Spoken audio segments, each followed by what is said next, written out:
we've got your Sunday mornings covered. From the front page and the sounds of the streets to the voices of the people who make the major calls and big picture politics beyond Westminster. We'll put you at the heart of our story. A new start to Sunday. I'm ready. Are you? Join me, Trevor Phillips, Sunday mornings on Sky News. Well, this is Sky News. In just a moment, the press preview, a first look at what is on the front pages. First, though, our top stories this evening.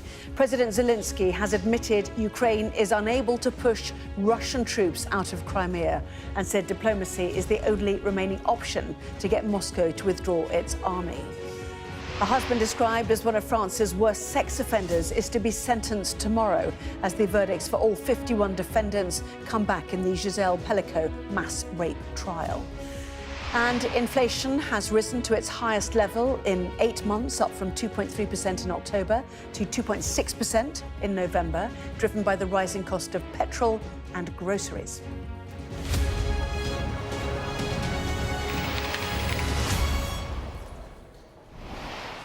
Well, hello there, watching the press preview, a first look at what is on the front pages. Time to see what's making the headlines then, with the Daily Mirror's associate editor, Kevin Maguire, and the former Conservative Special Advisor, Salma Shah. Great to see both of you. So let us see what's leading the newspapers then. Let's start with the Eye. Its front page, the growing protests against Sir Keir Starmer over the betrayal of WASPy women. The Guardian says the Prime Minister has been instructed to tighten rules on party donations amid fears over Elon Musk's plans to donate money to Reform. The Metro leads on the sentencing of a 19-year-old boy who filmed himself inhaling nitrous oxide as he drove up to 97 miles an hour and crashed into a lamppost, killing 3 passengers in the car. The Times reports on the news that UK soldiers are ready to train troops in Ukraine. Financial Times suggests there's unease among investors over the state of the UK economy, with growth stalling and inflation and borrowing costs rising. The Express reports on the news that Prince Andrew has been excluded from the royal family lunch after links to an alleged China spy emerged. Daily Telegraph reports on the European Court of Human Rights allowing a dangerous crime boss to stay in the UK. The Mirror leads on the news that former Sky football pundit Chris Kamara will be returning to TV next week, 2 years after quitting to battle a brain disorder. And the Daily Star asks the King to represent the human race when aliens apparently invade next year. Really? Don't forget, scan the QR code you'll see on screen during the programme. Check out the front pages for yourself of those newspapers while you watch our guests. That's pushing it too far, isn't it, really, I have to say. Charles often feels and talks like an alien. He talks to trees, not to aliens, necessarily.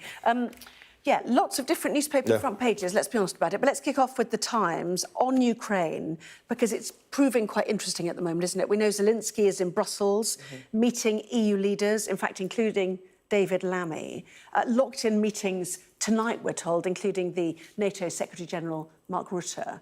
So what is the Times suggesting and how does it fit into what we can expect? So this is the Times write-up of a trip that they accompanied the Defence Secretary on, John Healey, and it is essentially talking about, as we've just seen from reports on Sky News tonight, this shift in this mood music that actually we are looking at potentially a diplomatic conclusion rather than an outright military victory for Ukraine. This particular story is about UK soldiers being poised to go out and train a Ukrainian military in Ukraine. And there are quotes here from the Defence Secretary where he is referencing the fact that Ukraine needs to be in a position of strength, or the most strength it can be, when it comes to those negotiations. Yes, Sir David Lammy again reiterating we're here to hear what else Ukraine needs. But the President, Zelensky, suggesting that they do not have the strength to push Russia back from the territory that they currently hold. Are we beginning to hear, his lines in the sand drawn for a ceasefire proposals, do you think? I think that's become quite clear for a couple of years now, because, of course, Russia's such a bigger military power, far more soldiers, far more equipment and missiles, and it's been free to fire into Ukraine, while Ukraine hasn't been free to fire into Russia until recently, and they can't force them out. I think probably the task now is holding them and stopping that incremental increase in the territory that Russia is taking. But this would be quite a step by Britain and John Healey. I think there's no doubt there will be British Armed Forces personnel in Ukraine now. When we send over all that hardware, all that equipment, there'll be special forces. I'm not saying they're fighting, but they will be on the ground observing. We'll have spooks galore there, but it's all hushed. But training them in Ukraine rather than Poland, another NATO country, or in the UK is quite a step, because what happens if all of a sudden they get targeted by long-range missiles and foreign fighters were targeted at the start of the war. Yeah, we saw distinctly. Some Brits have died who signed up to go. Some were captured. Some were subsequently freed. That's quite a step. But he is talking up. Ukraine's got to be in a position of strength, not weakness. The truth is, Ukraine's position is weakness. It's quite clear now, because their big offensive failed. They haven't pushed Russia out. Yeah, we know that Keir Starmer has spoken tonight also to Donald Trump about this issue, and just, around this issue of how European nations could help. The Reuters news agency reporting that European nations, are discussing sending troops to Ukraine in the event of a ceasefire or peace deal, as President-elect Trump has made clear he will not put American boots on the ground to guarantee security. So would European nations be tasked with providing effectively a peacekeeping force inside Ukraine? It feels like another big step, doesn't it? Yeah, but that is in the event of a ceasefire or diplomatic negotiations. I think, we've all heard that President Trump, President-elect, has said that he wants to bring peace day one of his new term.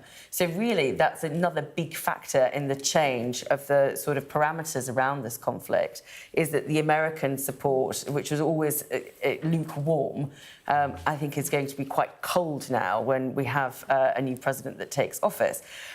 Just to go back to your point, Kevin, it is a big deal for us to do this at this point, to send UK troops to Ukraine. I think the point of showing that leadership is that signal to say we haven't given up and we do want to be able to give them the best hope that they have. And I think it is consistent with our approach to this conflict the whole way through, right from Ben Wallace's days. You can see maybe it's to bolster Ukraine and Zelensky. Would it ever happen? But of course, it's if Trump pulls back American support, there's a huge hole there which Britain couldn't fill on its own by any means. It's whether other European countries would. But if there were going to be peacekeepers, I'd prefer it to be under the auspices, to have blue helmets on of the UN rather than NATO forces. Didn't we, actually? And in fact, paragraphs 2 and 3 of this Reuters article suggest that these talks are driven by the French President Emmanuel Macron. At an early stage, they've already sparked splits because people are concerned it will give the impression that it's time for talks and that Ukraine has effectively given up, as you were both mentioning. So anyway, lots of talks in Brussels tomorrow on that. Zelensky is there and David Lammy too, so we'll keep an eye on that story.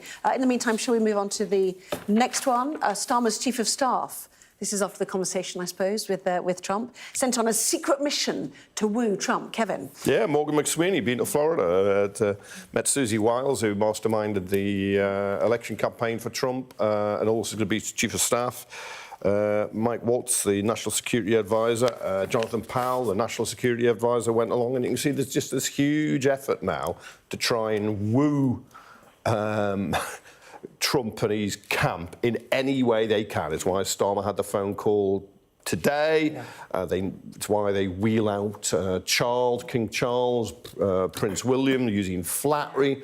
They don't want Nigel Farage to have it all his own way and kind of be Britain's representative to Trump, or Trump to... He can stand in Parliament crowing about the fact he's had a lovely time in Mar-a-Lago, and and what does that mean for the British government? It has to have relations. I know, no, he's loving being the centre of attention. You can't blame him for that, but they're trying to get around it. But whether Morgan McSweeney's got the diplomatic skills and the wiles to woo over the Trump camp, I think he was a very effective campaigner for Labour.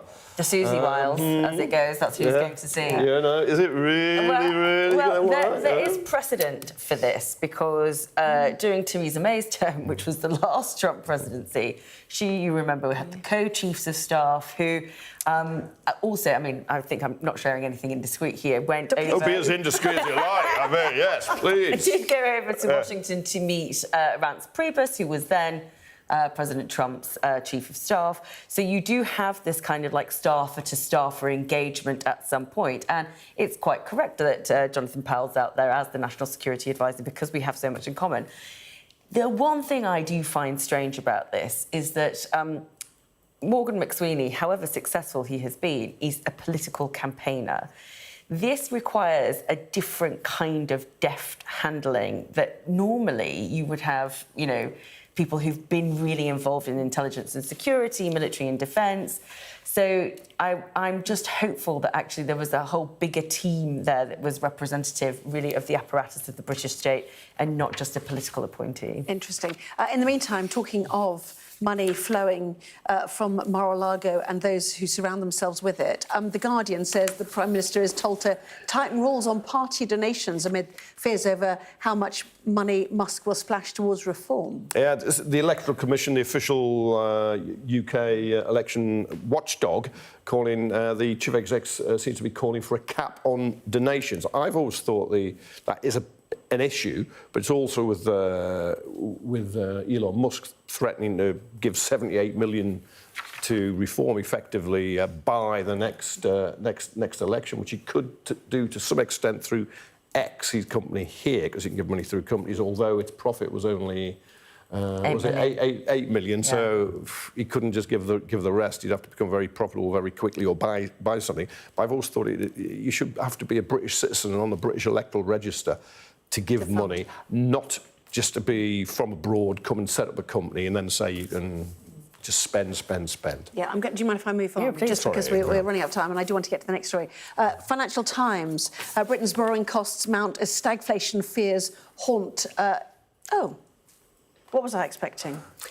Well, I think which one did you want to do? There's two stories, yeah, we wanted to do both of them. But that's only because we are so surprised at the remarkable comeback. I was doing economy, but there we are. Yeah, anyway, well, there is an important economic story. It matters, you know. But we couldn't resist this Trump cartoon on the front page of the FT, who've named him their Person of the Year. Now, if you know anything about the Financial Times, you know, it's not... I wouldn't call it a Trump outlet, would you, Kevin? No, I think very hostile. It warned of utter disaster if he became president. So they've named him Person of the Year, and it's really quite spectacular. But they have good justification because his comeback has been phenomenal. They made him Person of the Year when he won last time, but they haven't to admit now that he's not an aberration, as they thought, and something has actually changed. It's not just a blip. Yeah. Well, we'll do the other FT story about the economy after the break, then. No, I like that one as well. It's fine, I don't mind. Coming up, then, there are growing concerns about the state of the economy. Back with that one in a moment.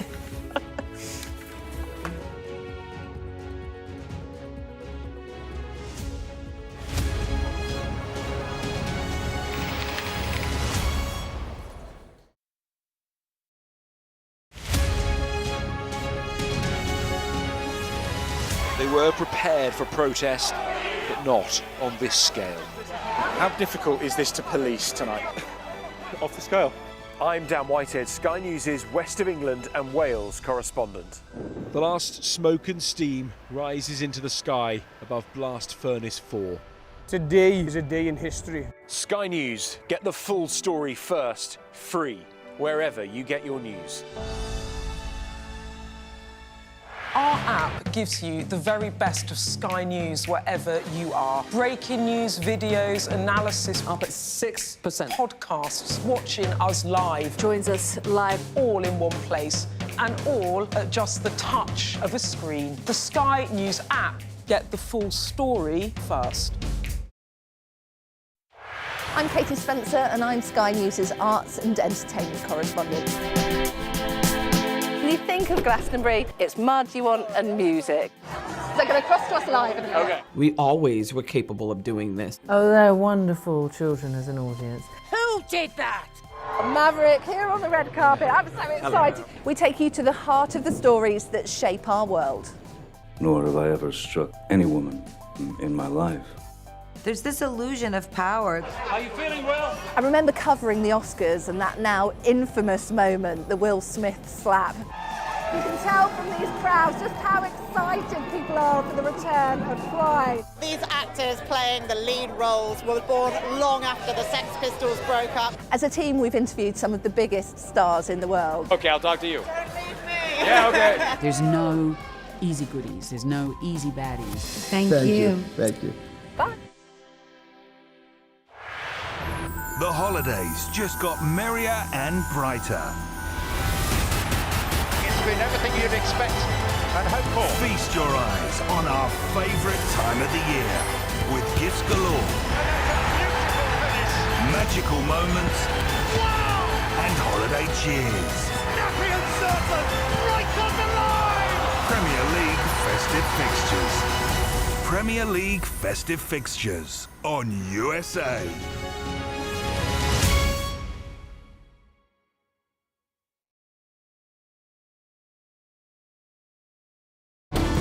Jubilation in the streets, while some emotional. This is a political victory for Prime Minister Modi and his Hindu Nationalist Party. I'm Neville Lazarus, and I'm Sky's reporter based in Delhi. Companies like these are helping India in its trajectory to be a serious player in space exploration. Sky News, get the full story first.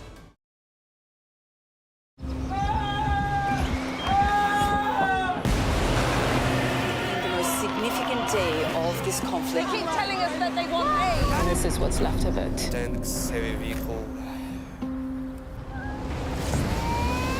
Why only in America? People want their country to work. Just want a job in a normal life. Why are these homes empty? I want you to be honest with people. That has happened within minutes. Sky News, the full story first. Free wherever you get your news. Welcome back. You're watching the press preview, joined once again by Kevin Maguire and Salma Shah. Let's talk to our Treasury correspondent about this one, shall we? No, I'm joking, because you've been able to take your grandchildren to the Treasury for the Christmas party. It was Downing Street, actually. There was said Treasury. I meant number 11. In number 10, there was the adults' party for journalists with Keir Starmer, but I went to You decided not to get to I went to see Mr. Marvel, the kids' entertainer. Very good he was with the grandkids. I just want to know, did Rachel Reeves look cheery or not cheery? She popped her head round the door. Is that it? So you go in, but you don't really get to see her? Well, I was the other end of the room watching Mr. Marvel. But no, she does her duty. She's got kids of her own. She's actually... You'll know, you've been there. You can be under enormous strain in your day job, but you're still a human being.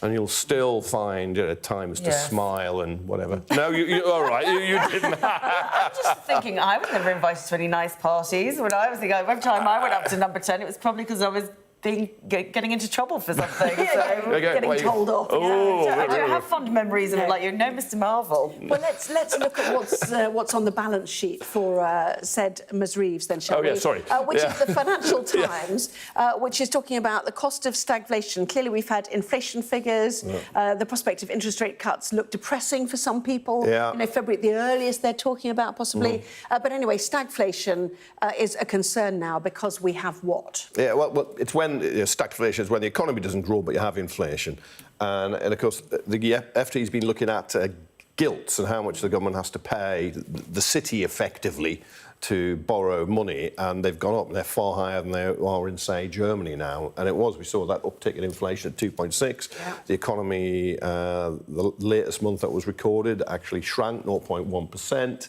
It's not looking good. Interest rates tomorrow looks like they'll stay rather than falling.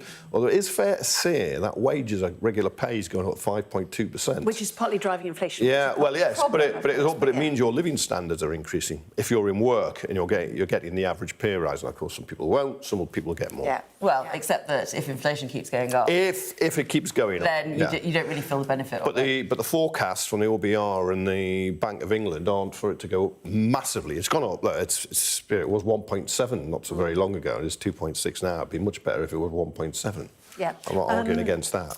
Prince Andrew is not going to the Royals. Sorry. Sorry. I shouldn't really show relish and joy in somebody's downfall. This is obviously another blow, I think, to Prince Andrew, because the Express is saying that he's being frozen out of the royal Christmas lunch. So he is going to skip a lunch at the palace, not on Christmas Day at Sandringham, not the royal family, proper sort of Christmas Still festivities. another palace, let's be honest. Yes, about but it. another palace, another lunch at another palace Yeah. that is due to be happening, you know, for today's papers that we're reviewing now. But you know, that's what's going to happen if you're associated with potential Chinese spies. On that note, we have to end. I've got no time for any comebacks of any thought. And you've got no time to speak about it. That's good news, isn't it? You're right. Kevin and Salma. You know what I very think much of the indeed. slime ball. No. See you next time. Thank you. Here is the weather.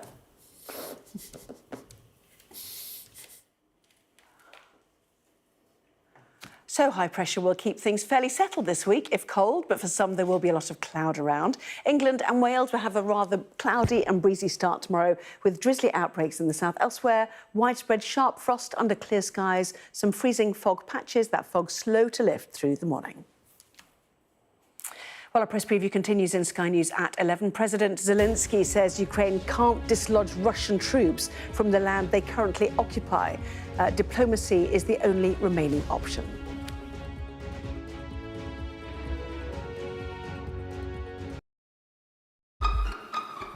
We've got your Sunday mornings covered. From the front page and the sounds of the streets to the voices of the people who make the major calls and big picture politics beyond Westminster. We'll put you at the heart of our story. A new start to Sunday. I'm ready. Are you?